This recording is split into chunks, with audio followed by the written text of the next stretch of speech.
Hola, ¿qué tal? Buenos días. ¿Sí se escucha, verdad? Hola. Bueno. Bueno, ¿qué tal? Les damos la bienvenida a la presentación del libro Figuras del Discurso. Les voy a comentar un poco cómo es que se produjo este trabajo. Este libro es el resultado de 2 años de investigación que se lleva a cabo en conjunto con un seminario que está a cargo del doctor Armando Villegas, aquí presente. Y bueno, es el conjunto de varios artículos escritos por cada uno de los miembros del seminario, donde se trabajan distintas figuras de exclusión, así como les llamamos nosotros. Cada una, digamos, ha sido escogida en función de la elección de cada autor, porque hemos de decir que este seminario es interdisciplinar. Entonces hay personas con formaciones distintas, entre filósofos, de letras, de psicología, antropología, relaciones internacionales, etc. Bueno, voy a pasar a presentar a los presentadores para que ellos expliquen a grandes rasgos y más profundamente de qué trata el libro, ¿no? Él es el doctor Víctor Hu y trabaja actualmente en la Escuela Nacional de Antropología e Historia. A su lado está la doctora Márgara Millán, que debo decir que es una invitada que va a estar trabajando con nosotros durante un año en el seminario, así que estamos muy contentos de tenerla. Y bueno, a mi lado está la doctora Ana María Martínez de la Escalera, que también es una parte muy importante del seminario porque ella está dirigiendo otro seminario en la UNAM que se llama Alteridad y Exclusiones, y son seminarios que están trabajando en conjunto, y bueno, muchas personas que están en su seminario también están en el nuestro y viceversa. Entonces, bueno, les doy la bienvenida y muchas gracias.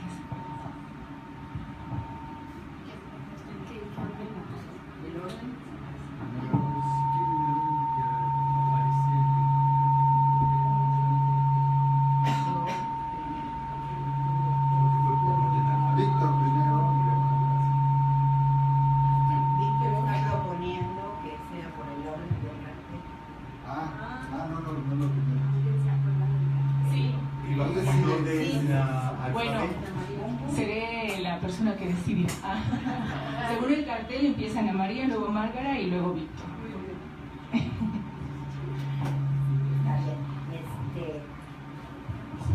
No parece mucho 4 cuartillas, pero yo cuando leo no sé qué hago y se extiende. Voy a intentar leerlas rápido, que sea comprensible para no quitar el tiempo. Los libros se usan, eso lo saben muchos, sea para registrar pensamientos o sermones, para conservar discursos y argumentos. Son empleados para acariciar ideas nuevas o crear antiguas, otras veces solo para acariciar. Su valor de uso no está enmarcado en ninguna función primordial o ineludible, sino tal vez en lo que lo excede. Llamémosle al excedente por su otro nombre y su nombre otro, el pathos, aunque también podría ser el ethos, es decir, las afecciones junto a los afectos de los lectores, si es que alguna vez estuvieron separados ambos. Efectos inmediatos y a largo plazo, previsibles o inesperados de la lectura y la escucha. Solo en esta relación privilegiada por Peiró, la persuasión que incendia la adhesión de los sentimientos, y garantizada por Metis, la astucia sin medida de la sabiduría de la gente, las fuerzas de cualquier libro tienen lugar y a veces se liberan, y liberan a los y las lectoras. Entonces el libro abre el debate, él pregunta y él contesta interrogantes, produce el anhelado cambio de ideas, desata voces diversas y singulares, irrepetibles, y sobre todo interpela al otro en cada uno de nosotros. Al mismo tiempo, el libro no deja de actuar como fundamento de tradiciones, depósito de relatos, también usado como excusa para esto o aquello, para atenuar la culpa y eludir la responsabilidad. Muchos lo emplean para guardar celosamente proyectos y conversaciones, pero inmediatamente olvidan dónde lo dejaron, junto con las buenas intenciones. Que conste que estoy hablando del libro en general, no de este libro, es el libro en general. Decíamos, los libros interpelan al lector, No obstante, otros más son interpelados por los avances beligerantes de los nuevos lectores, por las nuevas actitudes y las recién descubiertas actividades lectoras. Un montón de libros también nos transforman. Unos son testimonio de las dificultades del devenir del pensamiento crítico sin miedo a ubicarse en el primer lugar de la puesta en cuestión.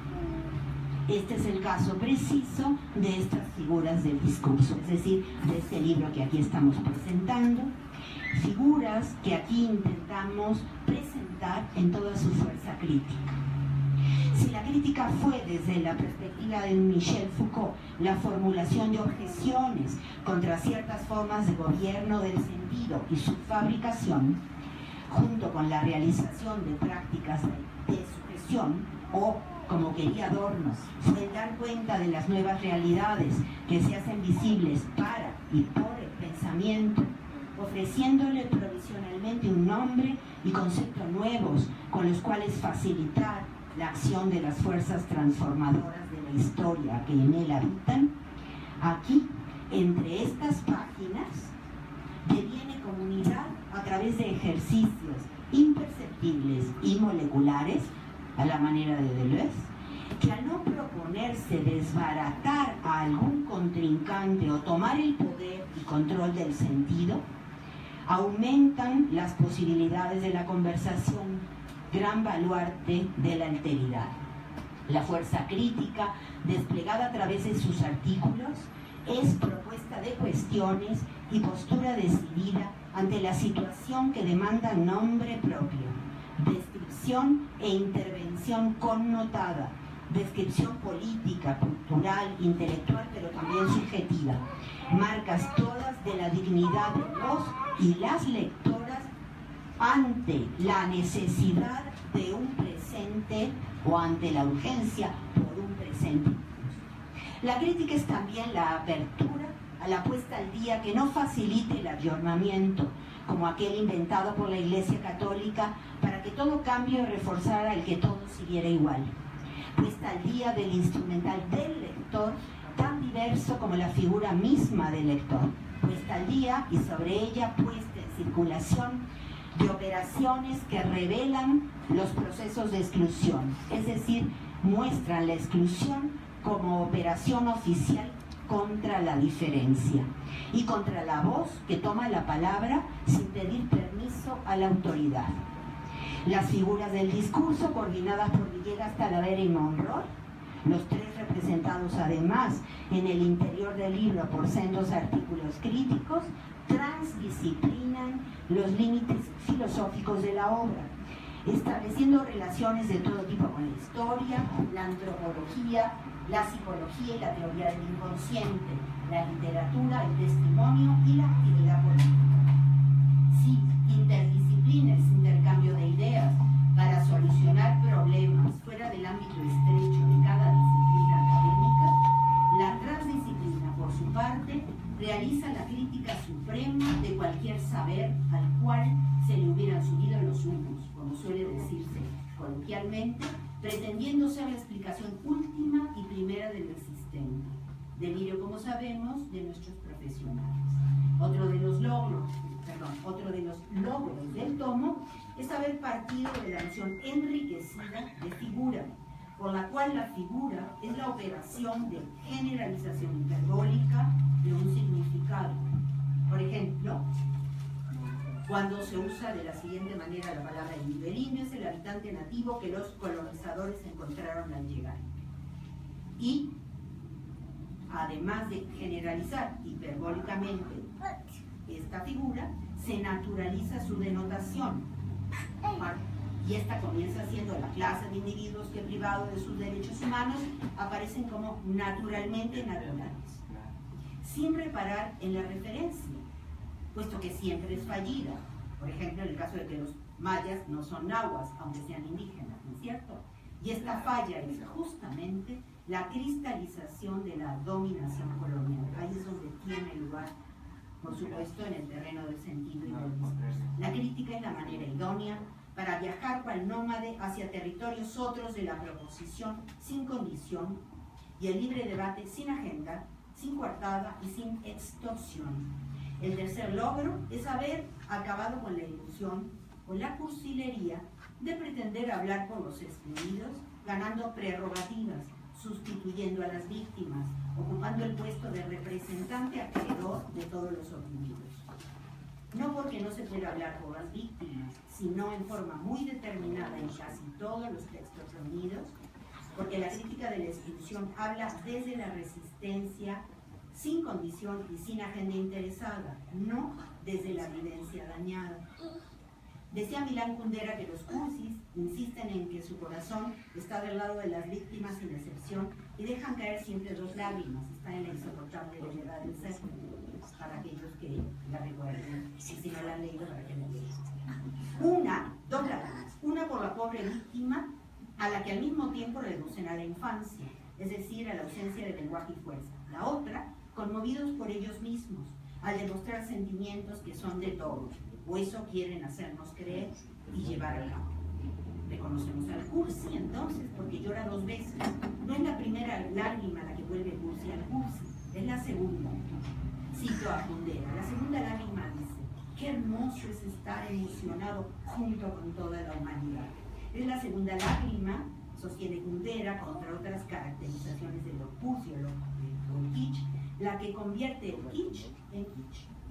En el kitsch, lo sentimental, la catequesis, los ready-made lugares comunes de la emoción, el recurso acrítico a la sociedad, a la política y al papel de una misma en ella, confirma al homo sentimentalis de Kundera, es decir, configura conformistamente al nuevo tipo de ciudadano en el cual nos hemos convertido. Lo cursi trata del sentimiento del amor en la relación amorosa.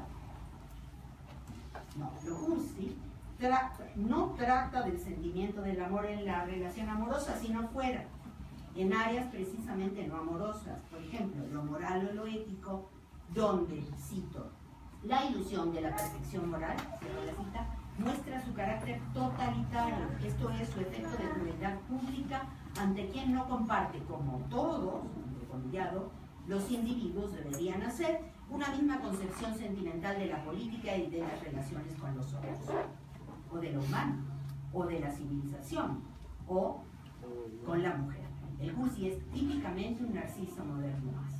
Citemos a Kundera en la insoportable levedad del sexo muy rápidamente, es el capítulo en la Gran Marcha, apartados 7 y 8, que tenía que citarlo porque es un autor muy olvidado. 10 años más tarde, cuando vivía ya en Norteamérica, dice la protagonista, un amigo de sus amigos, senador norteamericano, le llevaba a la protagonista en su enorme automóvil. En el asiento trasero se apretujaban 4 niños. El senador detuvo el coche, los niños bajaron y corrieron por el amplio césped hacia el edificio de un estadio en el que había una pista de patinaje sobre hielo. El senador, sentado al volante, miraba enternecido a las 4 figuritas que corrían y se giró hacia Sabina. Mírenlo. Dibujó con la mano un círculo que pretendía abarcar el estadio, el césped y a los niños. A esto lo llamo felicidad. Tras aquellas palabras, no solo había felicidad porque los niños corrieran y el césped creciera, sino también una expresión de comprensión hacia una mujer, Sabina, que procedía de uno de los países del comunismo donde, a juicio del senador, el césped no crece y los niños no corren. ¿Cómo sabía aquel senador que los niños son la felicidad? Es que podía ver sus almas. Y si en el momento en que desaparecieran de su vista, 3 de ellos se lanzaran sobre el cuarto y empezaran a pegarlo. El senador tenía un solo argumento para su afirmación: sus sentimientos. Ahí donde habla el corazón es de mala educación que la razón lo contraría. En el reino del kitsch era la dictadura del corazón. Por supuesto, el sentimiento que despierta el kitsch debe poder ser compartido por gran cantidad de gente. Por eso el kitsch no puede basarse en una situación inhabitual, como otras definiciones de lo cursi y de lo kitsch, por ejemplo, la de Gómez de la Serna, que si me da tiempo luego se la leo, sino en imágenes básicas que deben grabarse en la memoria de la gente, es decir, en figuras, lo que en este libro se llamaba figuras: la engendrasta, el padre abandonado, los niños que corren por el césped, la patria traicionada, el recuerdo del primer amor, las víctimas, etc. El kitsch provoca 2 lágrimas de emoción: una inmediatamente después de la otra. La primera lágrima dice, qué hermoso, los niños corren por el césped. La segunda dice, qué hermoso es estar emocionado junto con toda la humanidad al ver a los niños corriendo por el césped. Es la segunda lágrima la que convierte lo cursi en cursi. La hermandad de todos los hombres del mundo solo podrá edificarse sobre este manejo del kitsch. Nos parece que a Kundera le hizo falta precisar lo siguiente.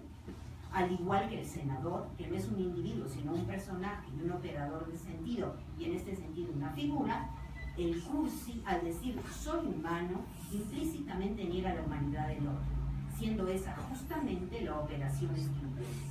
A través de una expresión de comprensión ante la ausencia de humanidad del otro, u otra, ausencia y negación, que la expresión yo humano perpetúa, opera, lleva a cabo dos cosas. Por una parte, realiza y confirma la ausencia de humanidad del otro, y por el otro lado llora con placer egoísta esa ausencia, congratulándose así de su propia existencia ilusoriamente humana, ilusoria o fantasmática, porque precisa siempre una vez más de la segunda lágrima y así del otro para confirmar la propia existencia, del otro devaluado, ¿no?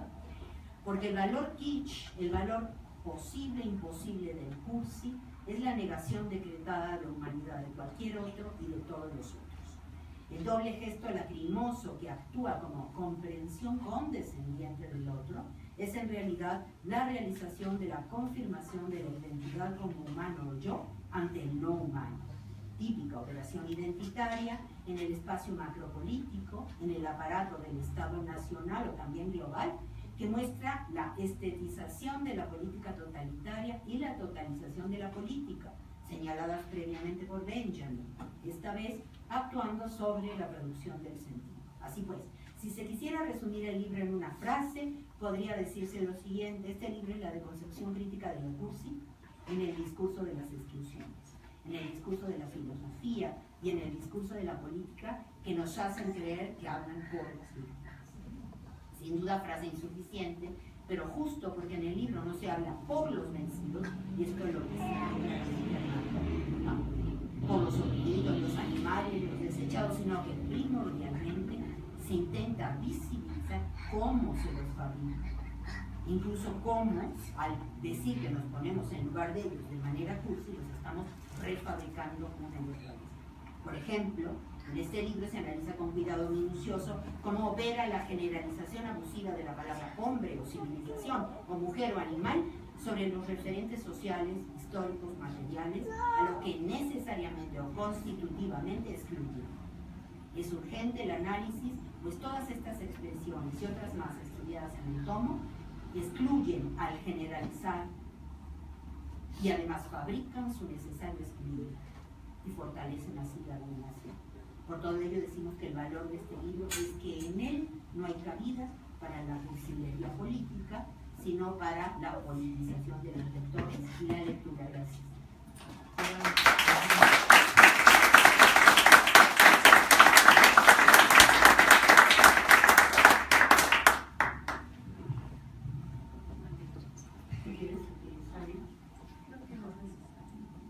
Sí se oía, ¿verdad?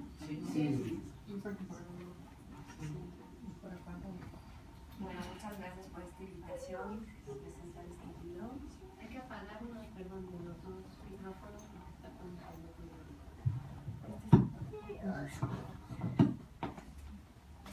ya, yo creo que sí se escucha bien, ¿no? Sí. Bueno, entonces, en primer lugar, muchas gracias por invitarme a presentar este libro.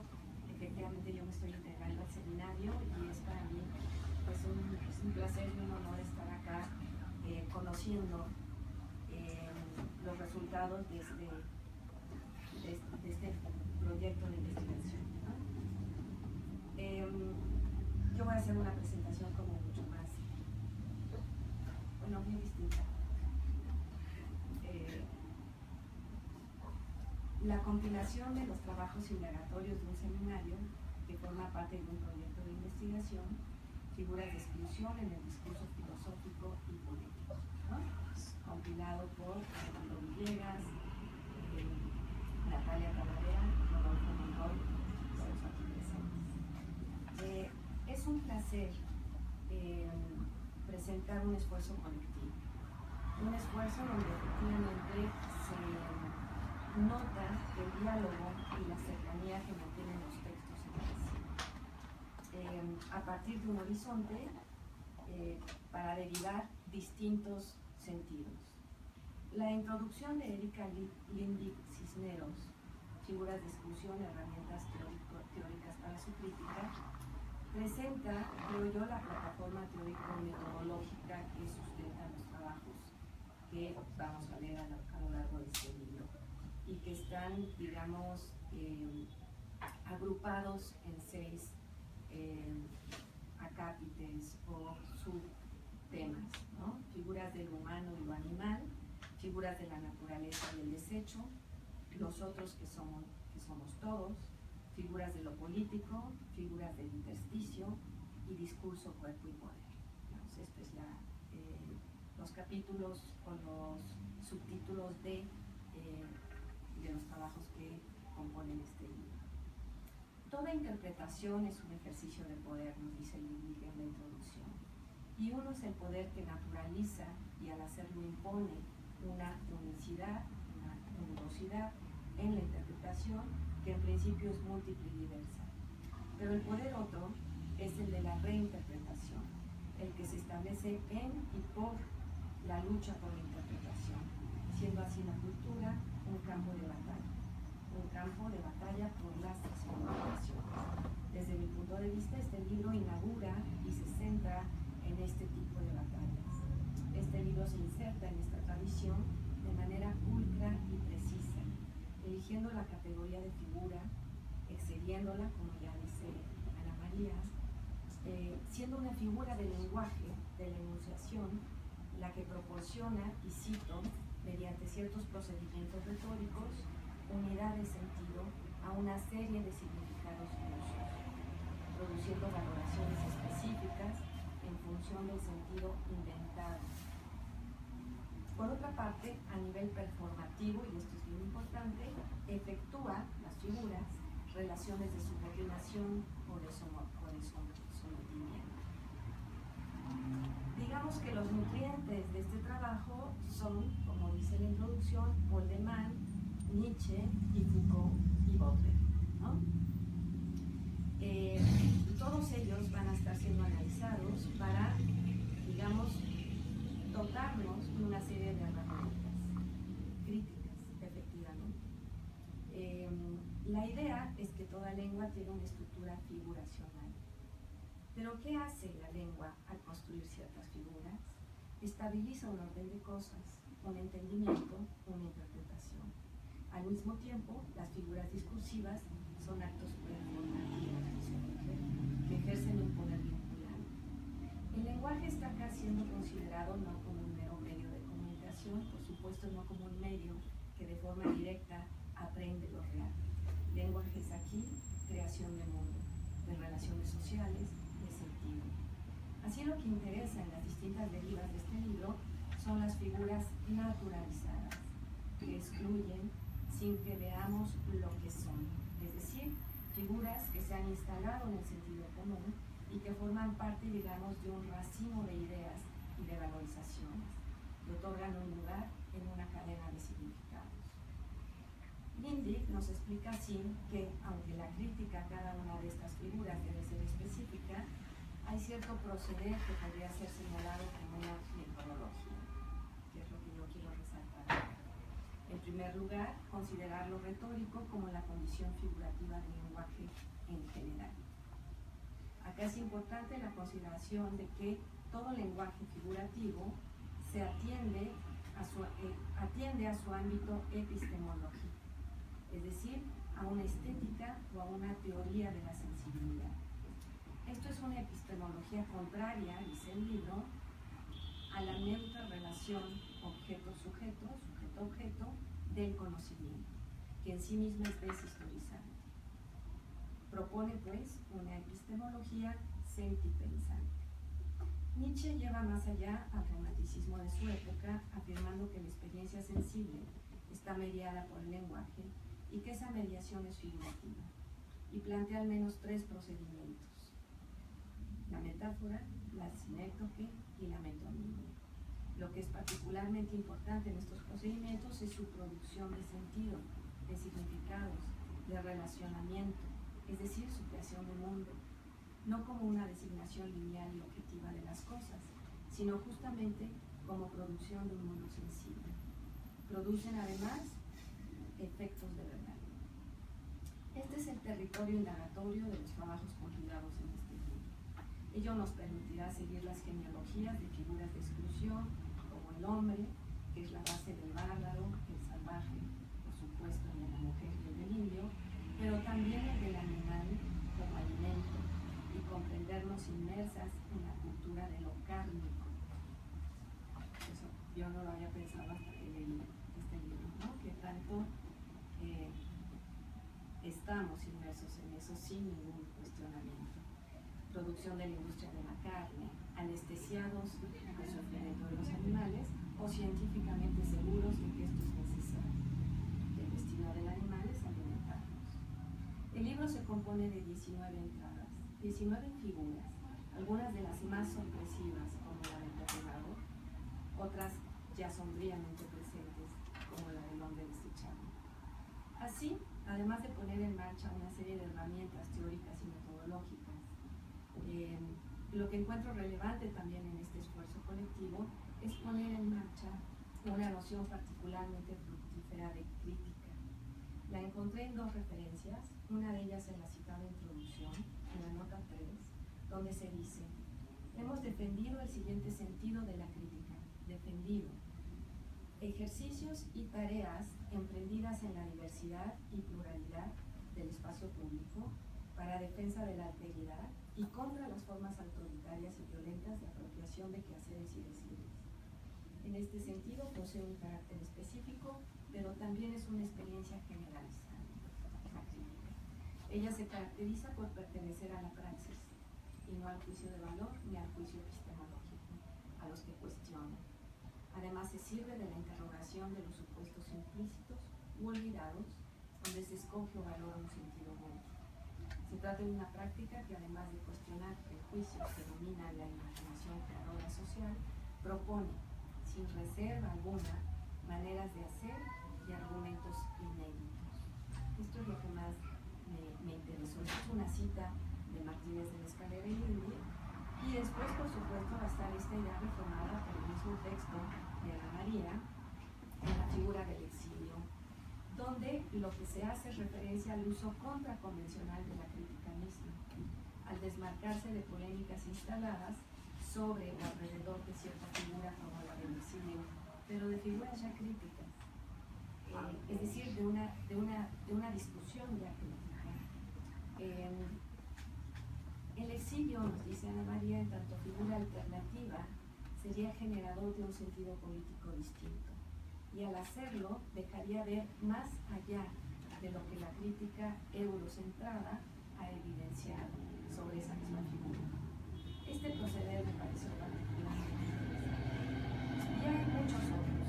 Entonces, cerrando, por supuesto, este es un texto, una compilación de textos que nos interpelan, que nos exigen, digamos, seguir pensando en esas figuras y en cómo estas herramientas teóricas pueden salir de un cierto academicismo, de una cierta disciplina, efectivamente, ¿no? La semiótica, la lingüística, el análisis de la lengua, para encontrar su exceso, sus excedentes, como lo decía Ana María, que para mí están en la politicidad del quehacer nuestro, el pensar nuestro como académicos. Bienvenido pues este libro para prefigurar creativamente modos distintos de estar y hacer en un mundo común.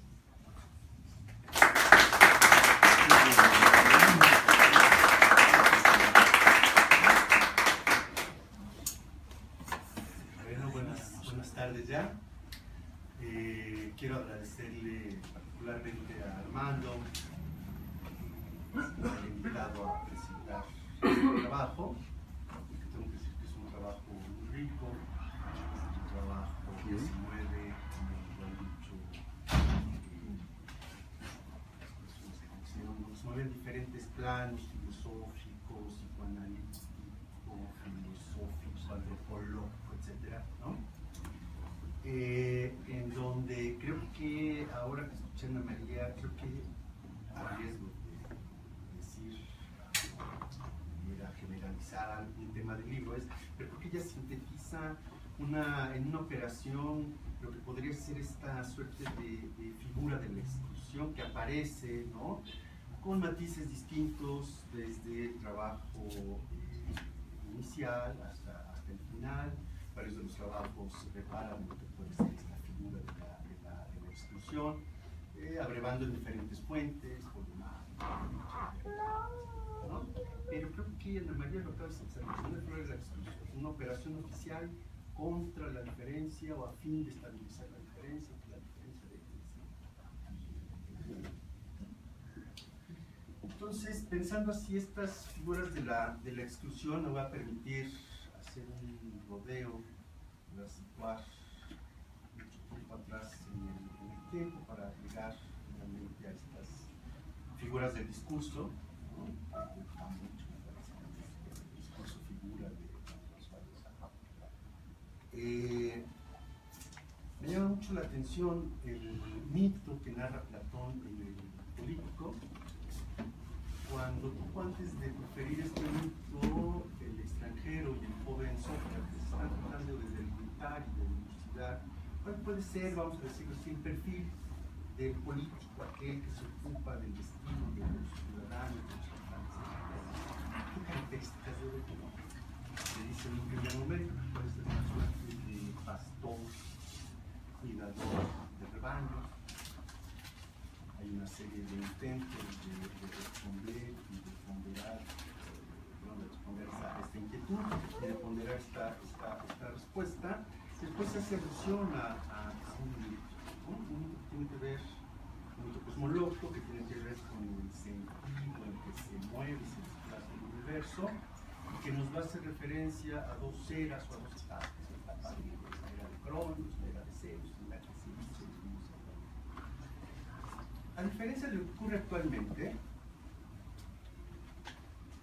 el universo en la era anterior giraba en un sentido distinto. Y si pensamos en que el universo comienza a girar en un sentido distinto al sentido en que, digamos, se conduce actualmente, diríamos que las cosas comienzan a sufrir una serie de cambios vertiginosos, terribles, hay una serie de destrucciones. Y el extranjero se detiene particularmente en un pasaje que tiene que ver con lo que quizá ahora en la era de Zeus podríamos llamar el mercado de la vida, y tiene que ver con el nacimiento, con la muerte, precisamente, con la vida. Entonces nos dice, si el universo comienza a girar en un sentido contrario, como lo hace ahora, ¿no?, nos vamos a encontrar con que la edad para los seres vivos humanos se detiene, y entonces los más ancianos comienzan a padecer un cambio en el color de su cabello, ¿no? Se vuelven más jóvenes, los jóvenes se vuelven aún más jóvenes, hasta llegar a ser unos niños. Estos a su vez se vuelven bebés, hasta que finalmente terminan por desaparecer. Y después de esta desaparición, los hombres, los seres humanos, pues, ¿no?, brotan. Esto va a dar lugar al famoso mito de los nacidos de la tierra. Entonces, en esta regresión, los seres humanos brotan, ¿no? Uno va pasando por algún jardín en Atenas y uno ve, ¿no?, que empiezan a brotar hombres. ¿Qué surgió ahí? Surgió un hombre, ¿no?, ya constituido. En esta era no hay necesidad de que los hombres se reproduzcan, surgen de la tierra. En esta era no hay necesidad de que los hombres se cuiden entre ellos, son asistidos por unas divinidades intermedias. Digo intermedias porque hay una divinidad mayor, que es la que conduce el universo. En esta era, como los seres humanos son atendidos y asistidos por estas divinidades, cada una de las cuales se aplica de asistir a las diferentes razas, de diferentes especies, pero los hombres no tienen que cuidarse de las así llamadas bestias ni estas de aquellos, ¿no? Incluso tienen tiempo para conversar entre ellos y dedicarse a la práctica de la filosofía. En la era de Cronos, los seres humanos y las así llamadas bestias no solamente pueden conversar, sino pueden filosofar, pueden pensar. Como el curso y el sentido del universo está sometido a una serie de regresiones según la era de Cronos, según la era de Zeus, ¿no? ¿Por qué? Porque el dios, el demiurgo, ¿no? Va conduciendo, es el timonel del universo y de pronto llega un momento en que lo deja a su propio curso, ¿sí? Este todavía sigue girando en el sentido que le ha imprimido la fuerza, el impulso del demiurgo, pero poco tiempo después el universo comienza a adquirir su propio mundo.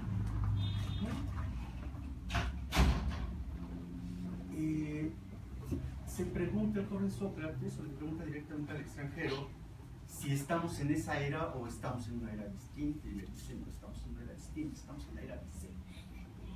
Entonces, en esta era, como ya los seres, lo viviente ya no es asistido por las divinidades, y el universo es dejado a su propio curso, librado a sí mismo, como cada una de sus regiones, entonces el universo y lo que lo compone tiene que hacerse cargo de sí mismo. Así los seres humanos tienen que cuidarse de ellos, tienen que cuidarse de las bestias, tienen que reproducirse de ellos, tienen que ocuparse de ellos. Esto es la era de Zeus. Y entonces aquí pues ya no hay más posibilidad de convivencia entre seres humanos y bestias, y supongo que se puede colegir que no hay posibilidad de que estos puedan seguir filosofando. No obstante, ya en la era de Zeus, en esta era en que nos encontramos nosotros, en esta era de, por volver a citar a Lyotard, de moralidades posmodernas, una era en la que el capital produce una economía cultural que acentúa las singularidades, la singularidad de la singularidad. En esta era nos encontramos, nos dice Armando en su texto, a propósito de esta disquisición que hace sobre lo que sea el hombre, lo propio del hombre, que en un principio quizá una de las figuras a partir de las cuales se excluye o adquieren este tono de exclusión las otras figuras, ¿no? Esta, digamos, como figura principal. Nos señala que en Así hablaba Zaratustra, al final, Zaratustra está rodeado de algunos animales, ¿no? Y estos pueden conversar, un poco como en la era de Cronos. Pero ya no estamos más en esa era, estamos en la era de Zeus. Entonces, convendría preguntarse cómo se construyen efectivamente estas figuras excursivas, estas figuras de la exclusión, que se van sucediendo a lo largo de este libro que ahora comentamos, que se van sucediendo desde lo animal, por los animales, el consumo de los mismos por parte de los seres humanos, las mujeres, los desechados, los anarquistas, el exilio de la lengua, de las lenguas. ¿Cómo dar cuenta de todas estas figuras en un universo o en una era, o sea, viene del curso platónico, ¿no? Acentuada por la presencia de Zeus más popular de todos?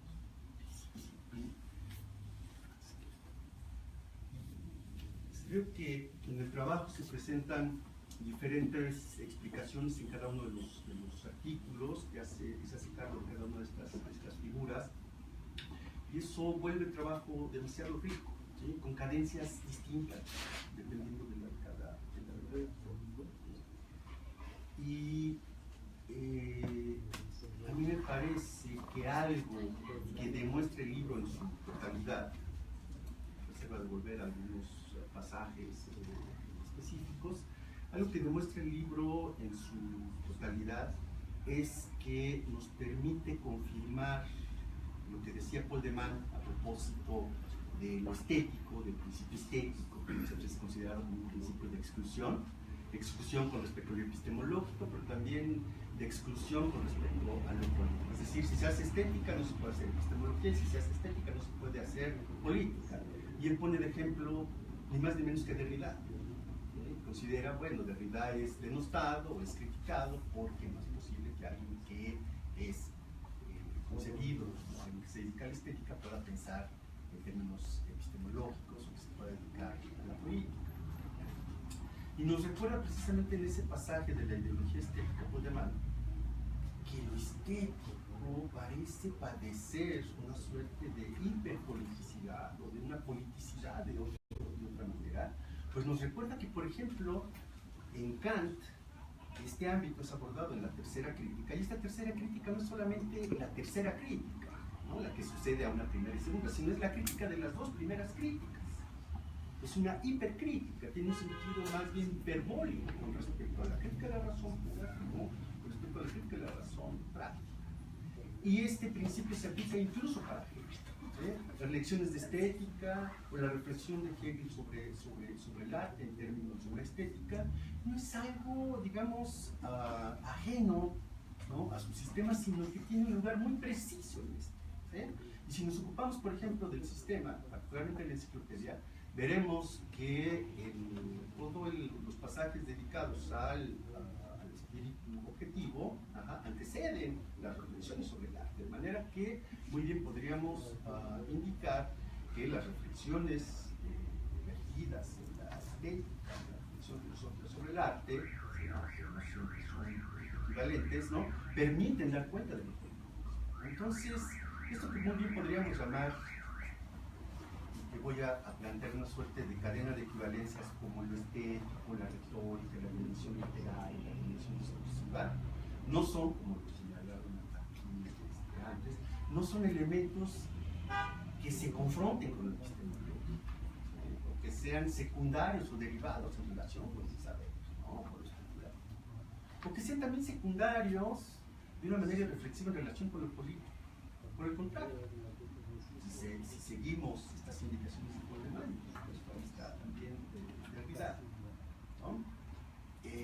Tendríamos que señalar que lo estético, lo discursivo, lo retórico, lo literario, no son una dimensión entre otras, quizás sean precisamente esa dimensión, ¿no?, si tenemos a estas indicaciones. Y me parece que en este sentido el libro se ubica perfectamente en esto que señala Goldman. No solamente es estético, en un sentido restringido, ¿no?, sino es estético político. Y efectivamente, como señaló Ana María, es un libro que permanentemente está deconstruyendo diferentes figuras, ¿no?, desde lo propio del hombre, ¿sí?, hasta la figura, ¿sí?, del perverso, ¿sí?, hasta la del hombre desechable, ¿sí?, la del papel que ocupa la mujer, un libro de Octavio Paz. Entonces, creo que desde que uno comienza a leerlo, se confronta con la dimensión del saber, con una dimensión cognitiva o epistemológica, si lo prefieren, pero también con una política. De suerte que uno se ve confrontado en el libro, se ve impulsado, por dicho, a preguntarse varias cuestiones. Ya se atendieron aquí algunas de ellas. ¿Cómo se construyen estas figuras de la exclusión? Estas figuras de la exclusión son el resultado de regímenes de saber, poder, ¿verdad? O más bien estas figuras dan lugar a efectos de poder, o ambas cosas. Pero ¿cómo trazar los límites? Estas figuras del discurso son efectos del poder, insisto, o dan, o tienen a su vez, ¿no?, generan efectos. ¿Cómo pensar esta dialéctica? ¿Ah? Y creo que la pregunta en relación con me voy a permitir llamar el ser figura de la figura, ¿no?, podríamos llamar la figuralidad, si tiene sentido esta palabra para expresar el ser figura de la figura, tendríamos que pensar su sobredeterminación por algo que quizá no sea otra figura, sino que sea un campo de fuerzas, ¿no?, que también está habitado por esto que Lyotard llama, por esta suerte de nubes constituidas por partículas lingüísticas que podríamos definir como discursos, ¿no? Es decir, cómo dar cuenta de hechos como los siguientes. Un antropólogo jamaiquino, como él dice, negro, se pregunta por los siguiente: yo soy negro, pero cuando llego a estudiar a Inglaterra soy negro de otra manera. Pero cuando llego a los Estados Unidos soy negro de otra manera. En unos casos me llaman black, en otros casos con desdén me pueden llamar nigger, en otros casos también con desdén, pero a veces con una cierta simpatía y solidaridad me pueden llamar negro. En ambos casos, nosotros podríamos decir se trata de una figura de la exclusión. Pero en otros casos la misma figura me permite afirmar una cierta identidad precaria, que permanentemente está siendo redefinida, pero nosotros podemos decir en donde la figura de la exclusión se vuelve excluyente y a un tiempo cómo es que esta figura de la exclusión se vuelve una figura de una suerte de emancipación. Lo mismo pasa con otra figura que se aborda en el libro y tiene que ver con lo indio o con lo indígena. Efectivamente, imposición de un discurso y de un régimen colonial que parece sobrevivir hasta nuestros días, pero también es cierto que los así llamados indios o indígenas se apropian de esa palabra para reafirmar una realidad, para contrastar, para contestar otro tipo de políticas. ¿Cómo pensar no una ambivalencia, no una suerte de ambigüedad de las figuras del discurso, de estas figuras de la exclusión, sino cómo pensar esta suerte de indecidibilidad, ¿no? Esta suerte de, diría yo, polivalencia, ¿no? Lo mismo podríamos pensar, todas las figuras efectivamente son el resultado de una operación oficial contra la diferencia, porque lo cierto es que también en otros terrenos nos podemos preguntar por ciertas figuras que se vuelven temas de exclusión, y que de pronto, digamos, no pertenecen al campo de lo subalterno o de aquellas figuras con las que solemos desde un cierto punto de vista crítico, digamos, simpatizar. Por ejemplo, me refiero a una figura muy común en México, que no es nada simpática ni amigable, como van a constatar. Por ejemplo, cuando hablamos de el innombrable, ¿excluimos o no excluimos al innombrable? ¿Se convierte, deviene? No es alguien con quien, por lo menos yo, simpatizo. No me encontraré compartiendo con ustedes, ¿no? Pero se vuelve una figura de la exclusión, ¿no? Y lo mismo podríamos hoy decir de otro tipo de figuras, y sería interesante pensar en si la figura de la exclusión puede ser, en ciertos contextos, excluyente a su vez. Dice Derrida en su seminario sobre la pena de muerte que muy bien podríamos pensar que para lo viviente se establecen tres tipos de relaciones en relación con la muerte. Estamos condenados a morir. Todo lo viviente está condenado a morir. Otros estamos o están condenados a morir porque quizá padecen una enfermedad, porque a lo mejor se exponen a algún accidente, pero en estos dos primeros casos no se sabe cuándo se va a morir. Y por eso se vuelven diferentes de una tercera posibilidad y de una tercera relación o no relación con la muerte, y es el estar condenado a muerte, que es distinto del estar condenado a morir. El condenado a muerte es el que sabe que va a morir, sabe que sus días están contados, sabe que tiene fecha, sabe que va a pasar por los pasillos, ¿no?, de la muerte y va a llegar a la silla eléctrica, a la cámara para que inyecten ahí lo que tengan que inyectar para anestesiar y después finalmente ejecutarlo, ¿no? Lo mismo pasa con los animales. Hay animales que no solamente están condenados a morir, sino que están condenados a muerte. En los laboratorios, lugares donde, ¿no?, se produce, ¿no?, y se experimenta con fines alimenticios, Entonces, dentro de todas estas figuras de la exclusión, dentro de todas estas figuras que analiza este excelente, estupendo trabajo, ¿cómo posicionarnos con respecto al estar condenado a muerte o el estar condenado a morir? La producción de hombres desechables, ¿no? Este trabajo que retoma la reflexión de Bertrand Gilly sobre justamente el hombre desechado, ¿no? Un hombre desechable. De estos seres de los que habla Derrida en los textos de Marx, que parece que de manera sacrificial están destinados a morir, porque no se muere de la misma manera en los países así llamados del primer mundo o en los países del así llamado tercer mundo. Y aquí habría que pensar en Arturo Escobar y esta deconstrucción del tercer mundo, ¿no?, en relación a esta edición, pero una distinción que por ahora solo como es meramente didáctica. Los jóvenes obreros en México están destinados a morir, mucho más jóvenes que los jóvenes trabajadores en Francia, en España, en Suecia, en Inglaterra. ¿Por qué? En un caso estamos condenados a morir, pero pareciera que en otros estamos condenados a muerte. El tema de las pensiones no es una cuestión baladí, es un tema de la biopolítica o de la zoopolítica que a mí me parece urgente. ¿A qué edad se puede y se debe pensionar uno?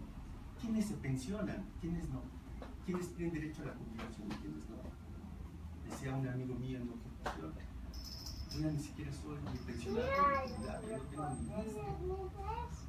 Entonces, esta cuestión del ser desechable se vuelve también hiperbólica. El ser desechable es, hoy trabajas, mañana ya no, pero ni siquiera tengo trabajo, no he trabajado. Si no tengo trabajo, ¿cómo voy a acceder, ¿no?, a la seguridad social? Y también podríamos decir que los que están condenados a muerte, por ejemplo, en el caso de la pena de muerte, en el caso de los Estados Unidos, ¿no?, incluso entre las mismas figuras de la exclusión como negro, nos encontramos matices. No es la misma pena de muerte la que se le aplica a los jóvenes negros, ¿no?, de barrios pobres, ¿sí?, que a la que eventualmente pudo haber estado sujeto O.J. Simpson, ¿no?, más una vedette, ¿no?, el detenido del espectáculo de los deportes en los Estados Unidos, tiene que pagarse un buen despacho de abogados, se la libró, pero ¿cuántos jóvenes no cuentan con esa posibilidad? ¿No? Tenemos el caso, ¿no?, de este individuo que está condenado a la pena de muerte y que, digamos, no encuentra finalmente la fecha, ¿no?, se pospone y demás, ¿no?, y lleva años ahí, ¿no?, y sabía que formaba parte de las panteras negras, ¿no?, mucha más. Entonces, creo que este libro, por lo menos a mí me hizo pensar en múltiples figuras, en figuras que se desdoblan de las figuras aquí nombradas, y creo que en ese sentido es un libro estimulante, ¿sí? Es un libro que estimula a pensar en diferentes registros, en el registro del saber, en el registro del estético, en el registro de lo político, en la articulación de estos tres registros, ¿no? Creo que nos confronta a dejar atrás algunas ideas preconcebidas fuera y dentro de la academia, del ámbito universitario, ¿no? Hablar no es simplemente comunicar, ¿sí? Hablar es interpretar. Interpretar es convalidar un estado de cosas, ¿no?, o criticar. Pues hay quienes saben de alguna manera. ¿No? Entonces, creo que es un libro muy rico, bastante crítico, hipercrítico. Creo que a pesar de los abusos que se hace del término de construcción, quién sabe que sea eso, ¿no?, creo que hay una permanente deconstrucción de los temas que aborda, ¿no? Y eso lo vuelve un libro rico, elegante, muy bello, ¿no? Entonces yo les recomiendo mucho la lectura de este trabajo. Si ya lo tienen, vuélvanlo a adquirir para que se lo regalen o a sus alumnos, a sus profesores, o a sus parejas, o a sus amigos, ¿sí?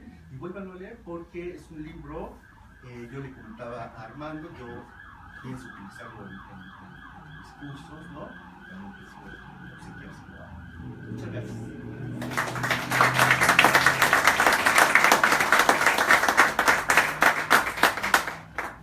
Bueno, los invitamos a que sigan el consejo de Víctor Hugo y vayan y le den una ojeada, aunque no lo compren, lo importante es que lo lean. Bueno, si lo compran, mejor. Bueno, entonces terminamos por ahora. No va ahora una. Perdón, ¿alguien quiere comentar algo? Bueno, yo soy hermana de Armando y lo felicito. También a Natalia. Y a Natalia, ajá. Y bien, pues yo sí lo voy a comprar, se lo voy a regalar a mi jefe.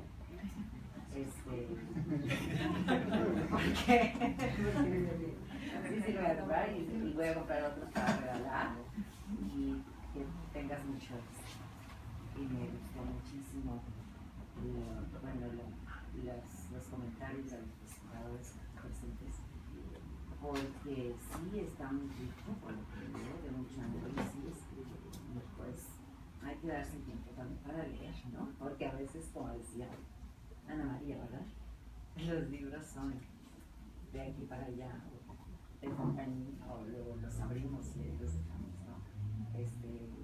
Quiero leer definitivamente todo y quiero mucho que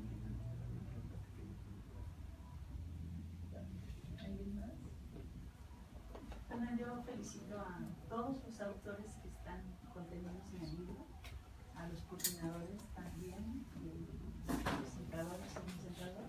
Muchas gracias por sus palabras y sí lo voy a leer. Muchas gracias.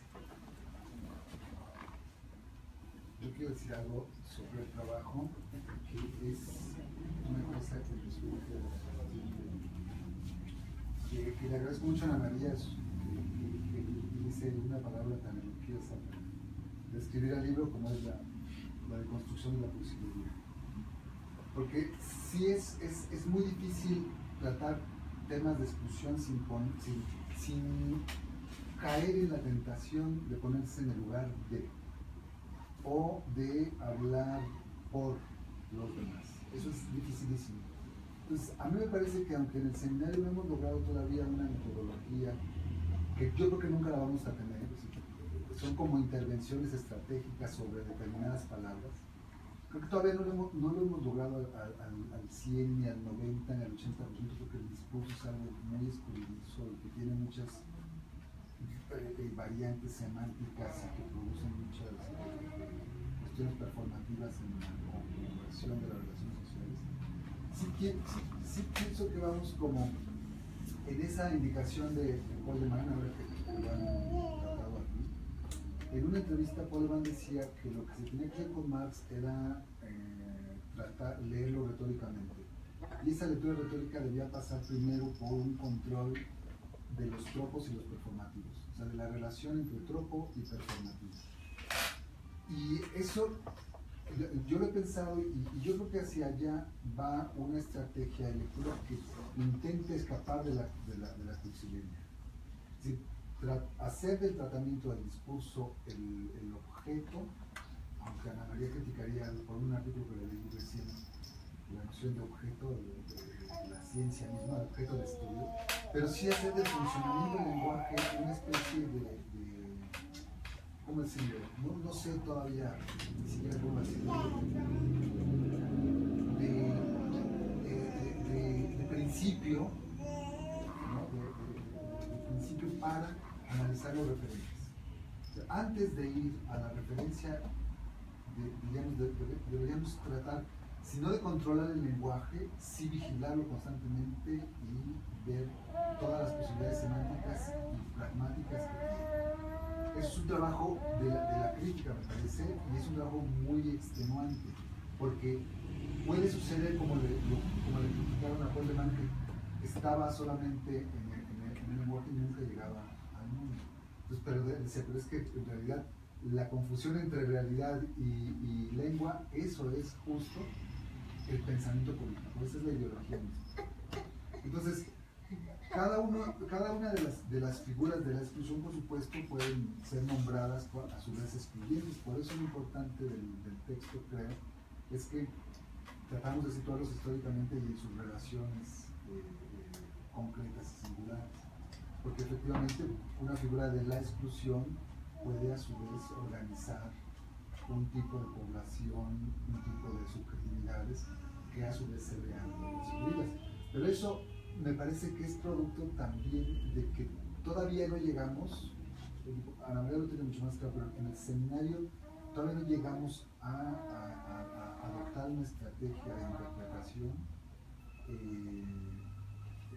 que agote la mayoría de las posibilidades del discurso. Porque, Pero perdón, eso porque es quizás no hay una estrategia. Bueno, Y uno tendría que pensar claro. en distintas posibilidades de acercamiento. Pero fíjate, se te olvida una cosa, que es el tema de los lectores. O sea, como que el ejercicio crítico está del lado de los que escriben y de los que leen. Pero también el ejercicio crítico está del lado de la lectura, que además adquiere distintas conformaciones o figuras, y que esto es lo que no debemos olvidar. La academia lo olvida porque simplemente no escucha al lector, no le interesa el lector, ¿no? Pero si nosotros hemos insistido una y otra vez en que esta colectividad, esta comunidad de lectores es lo que todos somos, porque somos también lectores de nuestro propio trabajo, pero sobre todo, o ante todo, en este ejercicio de no cursilería, tenemos que aprender a escuchar. Y entonces no, aun cuando no tengamos una sola manera de acceso a la crítica o a la autocrítica o estos procesos, para no resultar autoinmunizados de nuestra propia crítica, la cuestión es estar abierto a la escucha. No hay libro que no precise de la escucha de los lectores. Aun cuando el libro pueda acariciar, sí se puede acariciar. O sea, uno puede utilizar el libro para muchas cosas, pero además para leer. Y en esta lectura siempre pasan cosas. Si tú haces un libro y lo lanzas al mercado y se termina, pero el libro hay que estar en contacto con ese libro todo el tiempo. Si es necesario decir, pues ya no sirvió, pues no sirvió. Y tienes que estar reescribiendo, ¿sí? O sea, no son las obras maestras para que en realidad son procedimientos críticos en el sentido más claro, contingentes, provisionales, Claro. que dependen del lector. Yo creo que cada vez más del lector, porque aunque creamos, y suele decirse que ya nadie lee, están apareciendo otras formas de lectura. Y hay que buscarlas en las nuevas tecnologías, pero también en la vida cotidiana hay otras formas de leer, ¿no? Y no menospreciemos otras formas de leer, otra vez en este ejercicio cursi de ellos que no saben leer, porque yo sí sé leer, yo lo puedo menospreciar. Pero yo creo que poco a poco hay todo este trabajo, pero también es un trabajo múltiple. Nadie se puede apropiar. Y si nosotros ya sabemos cuál es el procedimiento de la crítica, está por muchos lados. Y hay que saber recibirlo, aunque uno puede no compartir algunos contenidos muy específicos. Que bueno, pero entonces seguimos discutiendo. Lo malo es cuando nos hablamos. Yo creo que ahí vamos. Cuando la academia, además de los logros académicos, todos muy entrecomillados, le interesan los lectores, realmente, no son únicamente ni los estudiantes, ni la academia, ni los padres, ahí tenemos abierta una posibilidad de trabajo que además es placentero, ¿no? Que además es placentero. Yo creo que ahí vamos. Sí. Y la cuestión de la aplicabilidad de las palabras es otra cosa que me parece que nos ronda en la cabeza, que cómo aplicamos una palabra y si esa palabra está diciendo o describiendo o de qué manera lo está haciendo, ¿no? Y en la academia, por supuesto, hay una falta de crítica de la aplicabilidad de la teoría, porque se aplica la teoría, digamos, de manera universal, y entonces se mete una teoría para explicar un proceso social, un concepto histórico, una subjetividad, sin extraer la teoría de la singularidad misma de aquello que se está describiendo. No sé, ahí vamos, tenemos el... Más de más. ¿Verdad? Justamente para eso. Justo yo creo que en ese sentido hay como me parece que sí, una urgencia, no sé quiero llamarlo así, y una urgencia, independientemente de nuestras antipatías o simpatías o indiferencias, también en relación con el personaje que reúne la figura del populista, el personaje mexicano, tabasqueño, independientemente de nuestras filiaciones o no con respecto a él. Sería interesante hacer toda la genealogía de el populista. Es que tú eres populista. Efectivamente, Laclau escribió otra cosa populista, pero quizá habría que aterrizarlo en contextos, ¿no? más estrechos, ¿no? Hacer, digamos, afinar la mirada, por verlo un poquito más microscópica, porque del mismo que decimos es que usted es populista. Y usted sabe qué es el populismo, no, pero usted es populista, ¿no? Ah, bueno, pero es que hay populismos de izquierda y de derecha, sí, pero usted es populista, ¿no? Y quizá la figura del populista ha sido más vilipendiada, más excluida, quizá en este México de ahora, que la del populista, incluso, por eso ya es una cuestión para debatir en otro contexto, solamente lanzo la provocación, incluso ha sido más vilipendiada que la figura del zapatista.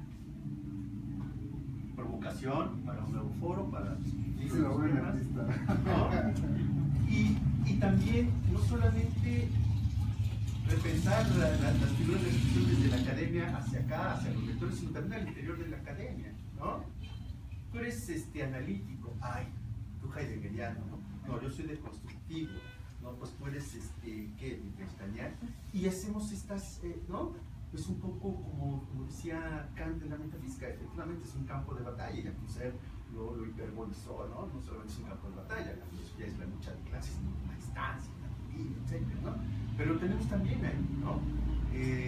¿Cómo le iría a los pobres filósofos que en los años 60, 70 en México, en Francia, en España, ¿no? No eran marxistas, ¿no? Y además marxistas leninistas, ¿no? ¿Y cómo les va ahora a los marxistas, ¿no? La gente pues vende sus bibliotecas de marxismo o las dona, ¿no? El siglo XXI con la colección de bibliotecas de pensamiento socialista seguramente tuvo ahí algunas pérdidas. O sea, ¿qué pasa hoy día con eso? Usted es marxista. ¿No comienza así este personaje? ¿No? Mataron a... No, pues es marxista, pues es comunista. Pero es que matamos a un comunista. Matamos a un animal. Sí, pero es que es mujer. Sí, pero era un anarquista. Pero era populista, ¿no? En esta cadena de equivalencia, ¿no? ¿Alguien más? Bueno, también felicitar a los autores, a todos quienes escriben en el libro. Y bueno, ahorita que discutían esto me quedé pensando, hay mucha avidez de las organizaciones, de los grupos que trabajan cuestiones concretas en política pública, en derechos, de entender toda la producción de conocimiento académico. ¿Cómo transmitirles, sobre todo cuando está atravesado por el mercado, por financiamientos, por puestos de poder y por todo lo que ya hemos discutido mucho en el seminario, ¿no? Entonces, y sobre todo la deconstrucción de lo cursi, ¿no? Ahorita que lo ponías en esos términos que, bueno, yo no lo había pensado, pero cómo transmitírselos, lo dejaría como algo abierto, tenemos que trabajar en eso también, ¿no? Cómo transmitir todas estas figuras del discurso, la exclusión, pero para que las organizaciones no se apropien y muchas veces usen para su beneficio pues estos análisis que se hacen en la academia y los malutilicen en ciertos... O sea, es como una pregunta abierta, ¿no? Me dejó pensando eso. ¿Cómo vamos a transmitirlo a las organizaciones quienes nos escuchan y quienes están siempre buscando los textos de Ana María, de Armando, de Erika? Sería una pregunta al aire. Quizá lo primero es, el problema no es cómo desde la academia o desde la teoría se transmite, sino justamente los ejercicios de conversación o de lectura, donde el saber no empieza en la academia y luego se difunde así.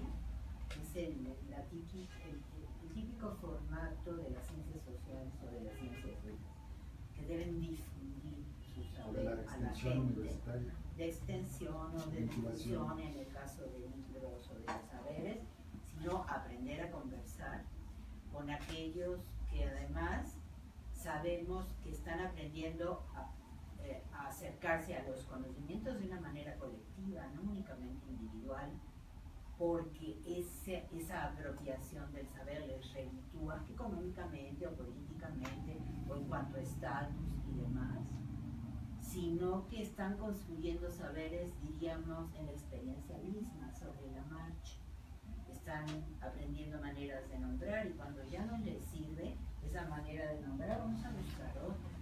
Entonces yo diría, no como la academia debe transmitir, sino ya es hora de que nos acerquemos a todo tipo de organizaciones colectivas que manejan una sabiduría, sobre todo una astucia de vida cotidiana de sobrevivencia distinta, aprender a escuchar, y si nuestro deseo, anhelo, lo que sea, es plantear o formular vocabularios, bueno, pero los formulamos ahí, junto con oyendo, y nos preguntamos por sus efectos performativos o de cualquier tipo de esas nociones, de esos discursos, sin pensar que estamos difundiendo nosotros desde aquí arriba algo, que justamente lo que ha pasado en el caso de derechos humanos, derechos animales, en fin, todo este gran mundo de las exclusiones, es que se espera que sea la academia la que solucione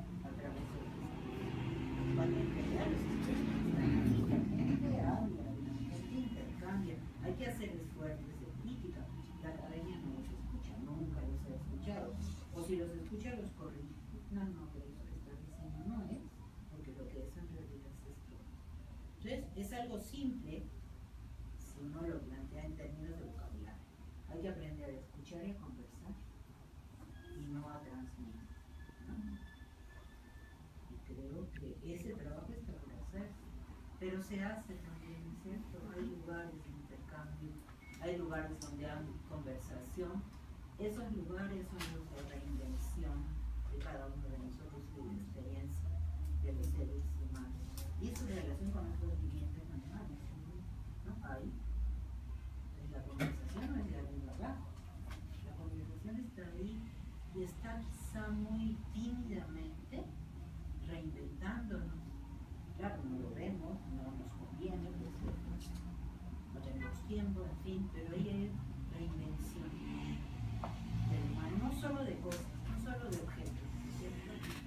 Es reinvención de nuestra relación con el mundo y con nosotros como otros u otras, ¿no? Aprender a leernos, a hablarnos como si fuéramos otros y otras. Mucho egoísta, narcisista. Sí se hace, y con mucho otra.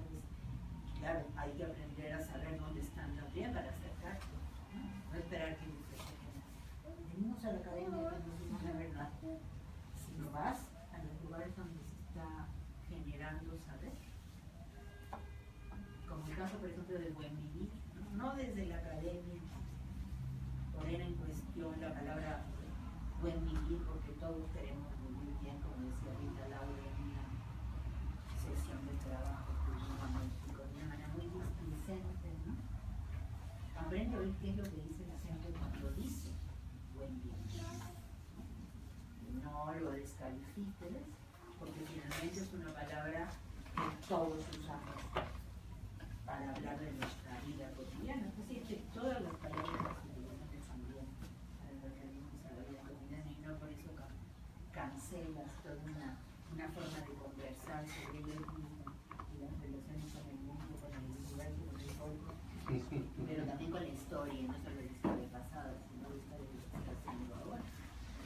Entonces,